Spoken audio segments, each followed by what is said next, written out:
그리스 신화 3편 올림포스와 신들입니다. 자, 흔히 우리는 올림포스 12신 이야기를 하죠.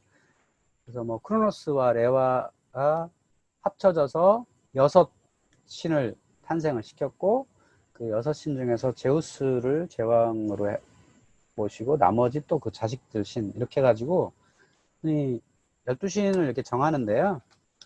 사실 이게 큰 의미가 있는 건 아니에요.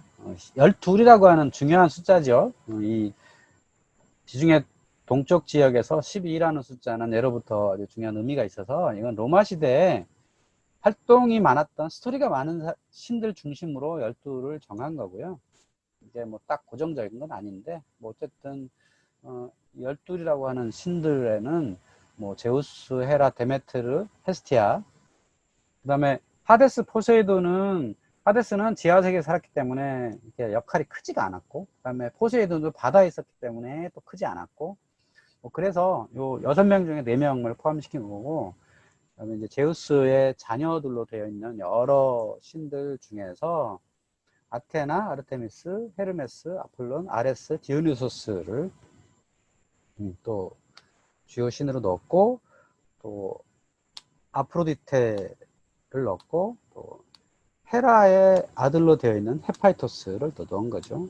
제가 아프로디테는 따로 뺀 건, 아프로디테는 탄생이 2가지예요. 그러니까 헤시오도스의 천지창조 설화에 의하면 아프로디테는 우리가 잘 아는 것처럼 거품에서 태어나잖아요. 근데 호메로스의 일리아드의 중간에 보면 제우스의 딸로 등장을 합니다. 그러니까 이 아프로디테 어떤 이야기 중에 아레스와 바람을 피는 장면이 있어요. 뭐 그 경우에는 제우스의 딸인 걸로 되어 있죠. 그러니까 호메로스가 이야기하는 것과 헤시오도스가 이야기하는 게 조금씩 차이가 있습니다. 그게 신화의 특징이죠. 사람들이 이렇게 생각할 수도 있고 저렇게 생각할 수도 있고, 그다음에 여러 지역에서 이 신의 어떤 이야기를 하다 보면 조금씩 다를 수밖에 없다고 보여집니다. 이 신화가 어느 한 군데서만 이야기되고 어떤 한 군데에서만 모셔진 게 아니었기 때문에 그렇게 보면 되겠죠. 자, 그러면 먼저 제우스에 대해 말씀드리려고 해요. 근데 제우스는 흔히 아버지 제우스 파터라고 하는 개념으로 많이 이야기됩니다. 아버지 제우스. 그러면 왜 제우스를 이렇게 부르냐? 아마도 인도 유럽어를 쓰는 이 북방에서 남방 지역으로 침입해 자리 잡았던 이런 종족들에게 아마 모든 영역에서 아버지 역할을 했던 게 제우스가 아니었나, 이렇게 생각이 되는 거죠. 그래서 신과 인간의 아버지다라고 사람들이 이제 생각을 한 거죠. 앞에 12신의 가계도에 보면 제우스 밑에 여러 남신과 여신들을 이렇게 아들과 딸들인 것처럼 이어놓잖아요. 사실 이렇게 가계도를 만들어 놓은 것도 어찌 보면 약간의 어거지일 수도 있어요. 제우스를 아버지로 상정을 하는 개념에서 나온 거죠. 제우스는 기본적으로 아버지 역할, 그 다음에 가정의 중심 역할, 사회의 기강을 다스리는 역할, 그 다음에 신들 간에도 좀 제멋대로 가려고 하는 신들을 이렇게 바로 잡아주는 그런 역할도 합니다. 그러니까 트로이 전쟁에서 신들이 편을 갈라 막 싸우거든요. 그러니까 예를 들어 아폴로는 트로이 편이고, 뭐 아테네는 트로이 편이고, 헤라는 뭐 아카이유 편이고, 뭐 이렇게 하는데, 그걸 너무 한쪽으로 가지 말라고 계속 얘기를 해요. 너무 신들이 인간들 편의 싸움에 가담하는 것이 옳지 않다, 이렇게 하는 거죠. 그리고 어느 정도 자리가 잡힌 이후에는, 특히 그 티탄들과의 싸움이 끝난 이후에는 제우스는 자기 역할이 있죠. 기후와 풍년의 신입니다. 천둥과 번개, 비, 우레가 제우스의 무기죠. 그러니까 천둥, 번개, 비는 농업에 관계되는 거잖아요. 그래서 이 풍년을 기원해주는 이런 역할을 하는 거죠. 물론 아예 농업의 신 데메테르가 따로 있지만 전체적인 관장하는 건 제우스의 역할이었다라고 할 수 있겠고요. 그 다음에 지혜와 예언의 신입니다. 제우스 신한테 사람들이 지혜를 갈구하고, 어떤 특히 전쟁에 나갈 때 우리가 과연 승리할 것인가, 뭐 패배할 것인가, 이런 것들을 점을 치게 되죠.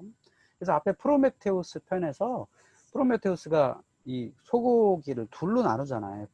뼈하고 살코기 내장을 둘로 나눠 가지고 뼈를 제우스한테 주고 살코기와 내장을 인간한테 주거든요. 그러니까 인간은 고기와 내장을 먹고 신한테는 흰 뼈를 발라 가지고 그거를 불에 태워서 그 연기를 하늘에 있는 신들한테 제공하는 이런 개념으로 생각을 했다는 거고요.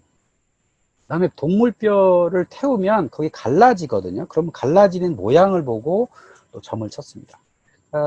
이 중국 역사에도 은이라고 하는 나라가 있죠. 그 은나라에 보면 갑골문이 발견이 되잖아요. 그 갑골도 이 동물의 그 어깨뼈하고 거북이 등뼈거든요.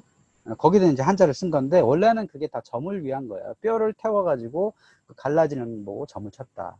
이게 동서양이 다 비슷한 거를 했던 거죠. 그 지혜를 구하는 제우스한테 지혜를 구하는 신탁소가 이제 도도나에 원래 있었고요. 그다음에 또 역할은 제우스의 스토리 중에 가장 많은 건 바람을 피는 거죠. 온갖 여인들과 뭐 신들과 그다음에 인간의 여인들과 많은 바람을 피고 거기서 아이들이 이제 탄생을 하는데 결국은 이게 뭐냐면 그 군주의 역할을 권위를 부여하는 그래서 후계자를 양성하는 이런 역할을 제우스한테 부여를 했다라고 이해하면 됩니다. 자, 그걸 한번 자세하게 보면요. 어떤 게 있냐면 자, 원래 그 제우스가 가지고 있던 게 지혜예요. 그 다음에 예언입니다. 그래서 원래는 도도나라는 곳에 제우스 신전이 있었어요. 그러니까 도도나가 어디냐면 지금 아테네 북쪽 꽤 위에 있죠. 그래서 여기는 그 북방에서 내려오던 그 인도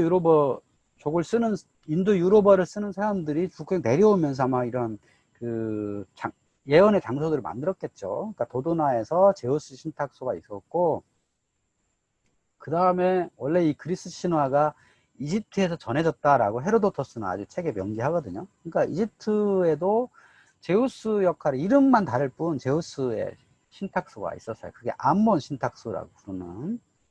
나중에 알렉산드로스 거기를 찾아가요. 암몬 신탁소에 가가지고 거기도 자기도 신의 아들이라고 이제 얘기하면서 어떤 지혜를 구하죠. 이제 그러다가 이거를 말하자면 자녀들한테 넘깁니다. 지혜는 누구한테 주냐면 아테나이한테 주고 그 다음에 이런 그 예언 이런 것들은 아폴론한테 줍니다. 그래서 예언을 구하는 신탁을 구하는 가장 중요한 장소가 델포이 아폴론 신탁소로 바뀌죠. 그리고 이 델포이 아폴론 신탁소는 이 아테네 부근에 있는 거 아니야. 말하자면 그리스 본토라고 부르는 이쪽에 있잖아요. 그럼 이오니아 지방 사람들은 어떻게 했겠어요? 저 아테네까지 가요? 델포이까지 가요? 너무 멀잖아요. 그러니까 여기 디디마 신탁소라는 데가 있죠. 여기 사진에 보면 여기는 이오니아 지방에 있는데 밀레투스라고 하는 도시, 중요한 도시 옆에 있어요. 그러니까 밀레투스나 그 옆에 에베소스 사람들은 아폴론 신전에 지혜를 구하러 갈 때는 여기 디디마 신탁소에 간 거죠.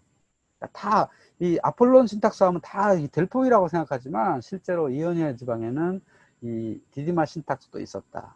그럼 칠리아 사람들은 어떻게 했어요? 아마 그쪽에도 아폴론 신탁소가 있었을 거예요. 자, 그러다가 또 세월이 지나면 아폴론은 역할이 많았거든요. 그런 것들을 또 하나하나 쪼개가지고 더 하위 신들한테 줍니다. 물론 아폴론의 아들인 것처럼 이렇게 그림을 그리지만 그냥 하위 신이죠. 그래서 뭐 의료는 아스클레피오스한테 가고 또 에피다우로스의 이 아스클레피 신탁소가 있거든요. 여기도 일종의 신탁이에요. 예언을 구하는 사람들이 이제 가게 되는 거죠. 이렇게 원래는 제우스 역할에다가 점차적으로 그런 권한들을 내려주는 형태로 쭉 내려오더라. 우리한테 알려진 가장 유명한 그 제우스한테 보낸 제사, 그게 바로 올림픽 경기입니다. 그러니까 원래 올림픽 경기는요, 올림피아라는 곳에 있었던 제우스 신전, 그 앞에서 열렸던 제우스에 대한 제사예요. 그 제사를 지낼 때, 물론 소를 잡아가지고 등뼈를 뭐 불에 태워서 그 연기를 하늘로 보내는 역할도 하지만, 운동 경기도 하죠. 남자들 이렇게 모여서 인간들의 육체를 단련하는 가장 중요한 게 운동 경기니까, 여기 운동장이 있죠. 운동장에서 올림픽 경기를 했던 거죠. 그리고 전차 경기도 하고요. 각, 그, 뭐, 2두마차, 3두마차 이런 것들이 와서 계속 도는 이런 전차 경기도 했다라고 알려져 있고요. 또 여기 제우스 신전 바로 앞에 보면 김나지움이라고 불리는 독일의 학교가 김나지움이잖아요. 거기 체력 단련장이에요. 그 체력 단련장에서 체력 단련하고 그 다음에 운동장에 가서 달리기도 하고 이런 것들을 좀 했던 거죠. 제우스 신전은 제우스한테 죄를 바친 지혜를 구원하는 이런 것들이라고 하는 것. 또 제우스 신전은 아테네에도 있죠. 아테네 아크로폴리스 밑에 제우스 신전이 있습니다. 아마 여러 지역에 제우스 신전이 있었을 것으로 추측이 됩니다. 남아있는 곳이 몇 군데 안 되죠. 또 이 제우스 신전에, 올림피아의 제우스 신전에는 고대 그리스의 7대 불가사의라고 알려져 있는 제우스의 상이 있었다 그러죠. 신전 안에. 원래 신전은 앞에 안에 공간이 별로 없어요. 기둥이 워낙 많기 때문에 그 공간 안에는 그냥 신전, 신의 모습을 하나 안치해 놓고 한쪽에는 보물창고 이런 걸로 활용이 됐어요. 또 제우스가 태어난 곳이 크레타 섬으로 알려져 있죠. 그러니까 아마 크레타의 전설이었을 겁니다. 근데 어쨌든 그 제우스가 크레타에 탄생했다라고 알려져 있으니까 당연히 크레타에서는 제우스가 중요한 신으로 모시지겠죠. 자, 근데 제우스의 이야기 중에 가장 많이 알려져 있는 건 자식을 많이 생산한 거죠. 예. 물론 이제 그 정실 부인으로 되어 있는 헤라와 관련해서도 뭐 자식이 많지만 그 외에 여인들과의 관계를 통해서 많은 자식들을 이제 탄생을 시켰죠. 그러면 헤라 여신을 보면 그 헤라 여신은 그 여신들은 이 동방 지역에서 많이 모셔졌던 신이 아니었나 생각이 됩니다. 그러니까 동방 지역 어디냐면 이오니아 지방인 거죠. 이오니아, 오늘날 터키 지역 지방. 그래서 에베수스나 아니면 밀레토스나 그다음에 여러 섬들의 이 헤라 관련된 신화들이 좀 남아 있어요. 신전들이 좀 있는데 가장 유명한 헤라 신전은 그 올림피아에 보면 제우스 신전이 있고 그 옆에 헤라 신전이 있어요. 그러니까 제우스 신전은 기둥이 다 무너졌는데 여기 헤라 신전은 기둥이 몇 개 있어요. 이건 아주 오래된, 가장 오래된 신전이었을 겁니다. 또 요 헤라 신전 앞에서 올림픽 경기를 할 때마다 태양빛을 받아가지고 이렇게 성화를 이제 만들죠. 아마도 그 프로메테우스가 하늘에서 불을 훔쳐온 것, 그런 컨셉에서 아마 그런 올림픽에서 성화를 만드는 것 같아요. 요 헤라 신전 앞에 공간이 있기 때문에 여기서 하게 되고요. 또 이탈리아 남부의 파에스툼에 가면 또 헤라 신전이 있고, 또 사모스 섬에도 헤라 신전이 있었고, 여기 보면 아크라가스라고 하는 시칠리아 섬에도 헤라 신전이 있어요. 이 헤라 신전의 기둥 양식을 보면 이 도리아 신식이죠. 도리아 식의 좀 오래된 버전, 파르테논 신전보다 좀 더 오래된 버전의 헤라 신전이 있었던 거죠. 그러니까 헤라 신전은 아주 옛날부터 이 여성 중심 사회가 있었을 때에 그러니까 보게 사회 시절에 아마 옛날부터 내려온 신의 모습이 아니었나 이렇게 해석이 될 수 있습니다. 자, 그럼 이제 제우스가 헤라 말고도 많은 여인들과의 애썸씽이 있었죠. 자, 그럼 제가 이렇게 정리해 보면 이렇습니다. 정실 부인은 헤라인데 그 헤라를 통해서 탄생한 여러 신들이 있죠. 아레스, 헤파이토스, 헤베, 에일레이티아, 뭐 출산의 여신, 뭐 여러 신들이 있고 또 여신들과 관계도 있죠. 델러스, 마이아, 메티스, 데메테르, 테미스, 요정, 칼리스토도 있고, 그 다음에 인간 여인들과 관계도 있습니다. 라미아, 에우로파, 이오, 세멜레, 레다, 다나에, 알크메네. 근데 중요한 건 제우스가 이런 바람을 피는 게 그런 여인들과의 관계가 중요한 게 아니고요. 그 여인들과의 관계를 통해서 탄생한 신과 영웅과 인간들이 있는 겁니다.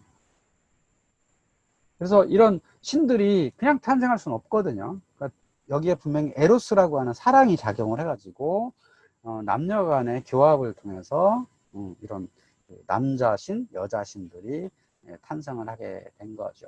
그러니까 중요한 신들을 보면 아레스, 전쟁의 신이 있고, 또 헤르메스라는 전령의 신이 있죠. 도둑의 신, 전령의 신, 마이아를 통한 헤르메스, 그다음에 그 아테나는 메티스라고 하는 신을 통해서 탄생을 하죠. 또 데메테르를 통해서는 지하 여왕인 페르세포네, 테미스를 통해서는 호라이와 모이라이 여신들이 탄생을 하고, 요정 칼리스토를 통해서 아르카스가 탄생을 하고, 또 에우로파라고 하는 여인을 통해서는 미노스 왕, 크레타의 문명을 일으킨 미노스 왕, 또 이오라고 하는 여인을 통해서는 이집트의 왕 에파포스, 세멜레를 통해서는 디오니소스, 레다라고 하는 여인을 통해서는 헬레네와 그다음에 아가멤논의 아내였던 클리타임네스트라, 그다음에 디오스쿠로의 형제, 또 다나에를 통해서는 페르세우스, 또 알크메네라고 하는 인간 여인을 통해서는 헤라클레스가 탄생을 했다. 이렇게 보시면 되는데요. 그 얘기를 조금 더 들어가 보죠. 제우스와 여인들 편에서 레다라고 하는 펠로폰네소스에 살던 여인을 통해서는 헬레나라고 하는 아주 유명한 여인들이 탄생을 하죠. 그 다음에 디오스쿠로이, 제우스의 아들들이라고 하는 요 형제를 탄생을 시키는데, 이 디오스쿠로이는 어디 있냐면 로마에 가보시면 카피톨리노 광장이 있어요. 여기 미켈란젤로가 설계한 광장이 그 앞에 계단인데, 거기 두 남자가 이렇게 말을 끌고 서 있어요. 저도 여기 처음 갔을 때 저 남자가 누구냐, 뭐 이름은 써 있는데 누군지 도대체 몰랐거든요. 이렇게 신화를 공부해 보니까 아, 저게 제우스의 아들들이구나. 왼쪽에는 이제 카스토르고 오른쪽에는 폴리데우케스거든요. 근데 제우스는 이렇게 인간 여신들하고 만날 때는 뭔가 변신을 많이 하죠. 그래서 레다와 만났을 때는 백조로 변신을 해가지고 레다가 알을 낳았다는 거예요. 알을 낳아서 이 클리탄데스라고 헬레네가 탄생을 했다. 그러니까 아마도 당시에는 이런 알에서 탄생하는 신화가 있었겠죠. 거기서 아마 나온 것 같고요. 또 이오라고 하는 또 여인도 있죠. 여기 헤르메스와 아르고스라고 하는 여기 그림에서 헤르메스가 어떤 노인을 칼로 내리치는 장면이 있잖아요. 옆에 또 황소가 있고, 요 황소가 암소죠. 암소가 이오라고 하는 여인이에요. 그러니까 제우스가 뭐 이오란 여인과 사랑을 나누니까 헬레네가 저기 아르고스라고 하는 눈이 100개인 신을 보내죠. 아까 소를 감시하라고. 그랬는데 또 제우스는 헤르메스를 보내가지고 이 아르고스의 눈을 하나씩 감긴 다음에 처치하죠. 그 장면이 여기 루벤스의 그림인데 그 장면이 나오는 거예요. 근데 이 헤라는 또 그냥 말 수 없잖아요. 그래서 여기 암소한테 등해라는 이름의 이제 무슨 뭐 말벌 같은 걸 보내요. 그래서 이 암소가 막 괴로워가지고 막 달려갑니다. 그래서 막 도망을 가다가 바다를 건넜는데 그게 보스포러스라고 하는, 오늘날 이스탄불에 있는 해협이 보스포러스 이름이에요. 그러니까 이오가 건넌 바다 해가지고, 그래서 요 암소가 막 그 보스포러스 건너서 열심히 달려가서 도착한 것이 이집트였다는 거죠. 그래서 이집트에 가서 다시 인간으로 환생을 해요. 거기서 인간 남자와 만나가지고 아들을 낳아서 이집트의 어떤 시조가 되었다. 이런 이제 설화가 남긴 거죠. 또 여기 제우스와 에우로페의 경우에는 에우로페가 레반트에 살고 있었던 여인인데 제우스가 황소로 변신해가지고 거기를 등에 태우고 크레타로 갔다. 그래서 레반트의 문화가 크레타로 건너갔다라고 우리가 이제 해석할 수 있겠다. 그래서 여기서 탄생한 아들이 미노스라고 할 수 있겠죠. 그래서 제우스와 여인들은 결국은 목표가 뭐냐면 아들들이에요. 그럼 왜 제우스가 이렇게 많은 그 바람을 피우고 많은 여인들과 관계를 하고 많은 아들들을 탄생을 하느냐? 이걸 거꾸로 해석할 수 있겠죠. 많은 아들들이, 많은 이 군주들이 자기의 조상을 제우스라고 이제 표시를 한 겁니다. 훨씬 권위가 높아지잖아요. 신의 아들, 뭐 이 정도는 좀 애매하지만 제우스의 아들 확실하잖아요. 그러니까 신의 아들. 이런 컨셉이 예로부터 많이 있었다. 제우스는 또 아버지잖아요. 그래서 아버지 역할을 많이 강조했던 게 제우스다. 이제 쭉 내려오면 결국은 아버지라는 모습이 많이 어디 책에 많이 등장을 하죠. 네, 그런 것들이 자연스럽게 그 당시의 문화에 남아 있었다라고 우리가 해석할 수 있겠습니다.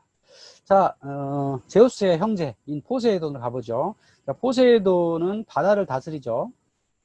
바다에 있으면서 또 지진을 일으키는 신이기도 합니다. 그러니까 땅을 움직이게 하는 역할. 자, 포세이돈은 원래 무기가 산지창이었죠.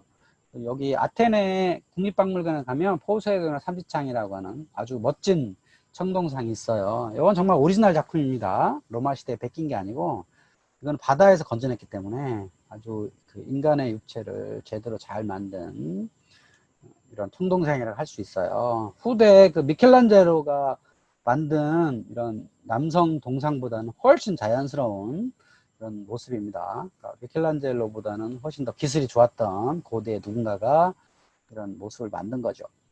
이게 포세이돈이라는 썰도 있고 제우스라는 썰도 있어요. 확실하지 않은데 오른손으로 뭔가를 던지는 게 벼락이냐 아니면 산지창이냐 뭐 여러 가지 썰입니다. 제가 보기엔 이건 포세이돈이 아닐까 싶습니다. 근데 어쨌든 포세이돈은 역할이 나름 있었죠. 왜냐하면 그 당시 헬라 사람들은 다 바다를 통해서 이동했기 때문에 그 바다를 상당히 이제 무서워했고, 근데 거의 다 내륙 바다이기 때문에 우리 그 동아시아 바다보다는 좀 잔잔하죠. 겨울에만 좀 폭풍우가 있고, 뭐 평상시는 뭐 그렇게 바다를 건너는데 어려움은 없어요. 그래서 아마 포세이돈 역할이 크지 않았던 것 같아요. 근데 뭐 신화책에 많이 나와요. 특히 오데세우스가 포세이돈의 아들들을 많이 좀 해쳐가지고 그래서 포세이돈한테 좀 괴로움을 많이 당합니다. 이제 폴리페모스라고 하는 눈이 하나인 이 괴물을 오디세우스가 막 죽이잖아요. 근데 그 폴리페모스가 포세이돈의 아들이었기 때문에 나중에 부하들을 다 잃게 되는 뭐 이런 일들이 또 탄생을 하고, 또 미노스 왕이 원래 포세이돈한테 이렇게 좀 황소를 하나 다오. 그 황소가 이 지역에는 굉장히 권위를 상징하는 그런 거였나 보죠. 그래서 권력을 쟁취했는데, 권력을 쟁취한 다음에 황소를 포세이돈한테 돌려주지 않은 거예요. 그러니까 제사를 잘 지내야 되는데 제사를 잘 안 지냈다는 거죠. 그래서 이 포세이돈이 화가 나가지고 그 미노스의 아내인 파시파에한테 음란한 기운을 넣어가지고 파시파에가 그 황소와 관계를 합니다. 그래서 탄생한 게 미노타우로스라고 하는 거죠. 그 미노타우스가 나중에 테세우스와의 싸움에서 관련된 괴물이라고 할 수 있죠.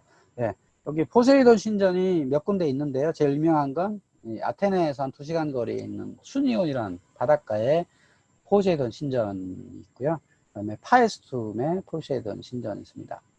그 옛날에 이 신전은요, 바닷가에 많이 있어요. 특히 포세이돈 신전이 바닷가에 있는데, 이거는 등대 역할을 합니다. 그래서 하얀 내리석 같고, 언덕 높은 곳에다 이렇게 해요. 그러면 저 멀리 배가 오다 보면 저 하얀 그 신전이 보이기 때문에, 아, 우리 고향에 다 왔구나. 이렇게 할 수 있죠. 그래서 아마 포세이돈 신전은 그런 역할들을 배를 타고 다니는 사람들한테 좋은 역할을 많이 했던 것 같아요. 그래서 또 가끔 제사를 잘 지내야 되겠죠. 화나지 않도록. 그래서 폭풍우가 나는 건 포세이돈 신이 화가 나가지고 그런 것이다 라고 이제 당시 선원들은 생각했다는 거죠. 자, 그러면 이제 아테나 여신으로 가보죠. 뭐 어찌 보면 유럽에서 가장 사랑받는 신이 아테나 여신이 아닐까. 지혜와 승리의 상징입니다. 그러니까 지혜, 그러니까 우리가 철학을 필라소피아의 번역이잖아요. 그러니까 지혜를 사랑하는 것. 그래서 아테나 여신으로부터 출발했다라고 생각할 수 있겠죠. 그래서 아테나 여신은 아주 독특한 존재예요. 지혜의 여신이기도 하고 전쟁의 승리의 여신이기도 하고, 그러니까 오늘날 아테네라고 하는 도시에 수호 여신으로서 사람들이 지혜를 갈구하고 또 전쟁에 나갈 때 승리를 갈구했던 아테나 여신한테 제를 지내놓으면서 승리를 구하고자 했던 그런 여신이라 할 수 있죠. 그래서 이 파르테논 신전에는 원래 아테나 여신과 관련된 2가지 에피소드가 여기 이 신전이 동서로 되어 있거든요. 동쪽 박공과 서쪽 박공에 이렇게 조각풍으로 있었다 그래요. 그래서 서쪽은 원래 죽음의 공간이고 동쪽은 원래 탄생의 공간이거든요. 그래서 그러면 동쪽에 뭐가 있었겠어요? 아테나가 탄생하는 장면. 서쪽에는 아테나와 포세이돈이 경쟁을 해가지고 도시 아테네의 수호신이 된 그런 이야기가 있었다고 해요. 그래서 여기 보면 그 파르테논 마블, 엘긴 마블이라고 과거엔 불렀는데 요즘에 이제 파르테논 마블이라고 부릅니다. 그래서 파르테논 마블에 여기에 이야기가 있어요. 요거는 일부가 남아있죠. 이건 뭐 서쪽 박궁에 있겠죠. 이게 이제 여기 포세이돈과 경쟁을 해가지고 이제 누가 도시 아테네 수호신이 될 것이냐라고 해가지고 둘이 경쟁을 했는데 포세이돈은 땅을 쳐가지고 바닷물에 수선하게 했고 아테나 여신은 올리브를 나무를 줬다 해가지고 그 아테네 시민들은 아테나 여신을 우리 수호신으로 삼겠다 해가지고 아테네가 승리하게 되는 요게 서쪽 박공에 있었던 거고, 요게 파르테논 나불이 지금 영국박물관에 있는 거고요. 그 다음에 동쪽에는 그럼 뭐가 있냐? 아테네는 제우스의 머리로부터 이제 탄생을 하는데, 이 제우스가 이 메티스 예언을 봤더니 메티스와 관계를 하면 거기서 처음엔 딸이 나오고 그 다음에 아들이 나올 건데, 아들이 나오면 그게 자기 자리를 차지할 것이다. 그래서 아예 메티스를 삼켜버립니다. 근데 메티스가 그때 임신하고 있었던 거죠. 그래서 이제 때가 돼가지고 머리가 찌끈찌끈 아프니까 헤파이토스를 불러가지고 머리를 헤파이토스로 도끼로 내리쳐라 해서 제우스의 머리에서 아테나가 탄생을 한 거죠. 그래서 이 동쪽 박공에는 아테나가 이렇게 탄생하는 모습이 원래 조각되어 있었다. 페이디아스라고 하는 이 아테나 신전의 원래 건축 총감독이었고, 그 다음에 조각가였는데, 여기 서쪽과 동쪽에 박공을 이렇게 원래는 다 전시를 했었다. 그래서 맨 위에 그림을 보면 방패를 든 여인이 있고 왼쪽에 앉은 남자가 포세이돈이에요. 아니지, 제우스겠죠. 제우스의 머리에서 이렇게 날개 달린 제우스가, 그러니까 아테나가 탄생을 하는 거. 그 밑에 보면 삼지창을 든 포세이돈이 있죠. 그리고 오른쪽에는 창을 든 아테나가 있어가지고 방패 들고 있고, 그 옆에 올리브 나무가 나오죠. 그래서 요 이야기가 해서 아테나가 승리하게 되고, 아테네란 도시는 아테나에를 수호신으로 삼게 되었다라는 이야기가 있게 되는 거죠. 아마 파르테논 신이 온전하게 그러니까 보존이 잘 되었다면 요 그림 이야기를 볼 수 있겠죠. 요 박물관에 가면 요 이야기 이렇게 모형으로 만들어 놓은 게 있습니다.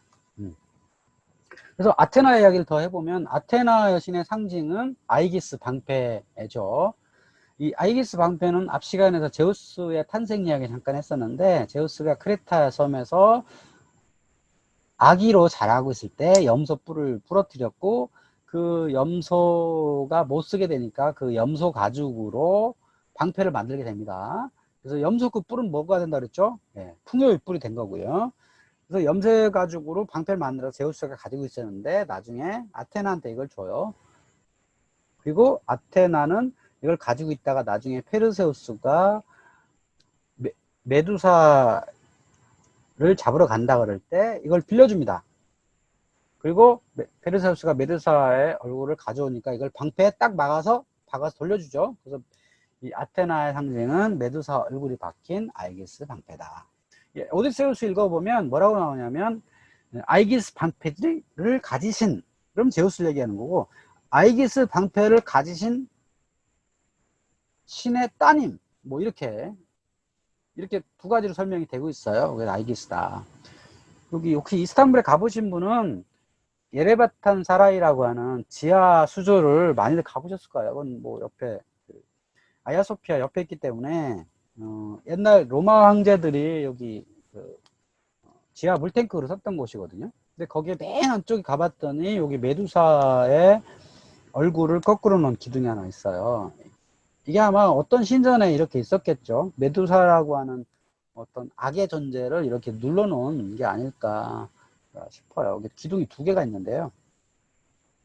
뭐 이런 신전이 혹시 어디 있었을까 좀 궁금하긴 하던데 어쨌든 이런 아테나와 메두사 관계는 뒤에서 또 말씀을 드리도록 하겠습니다.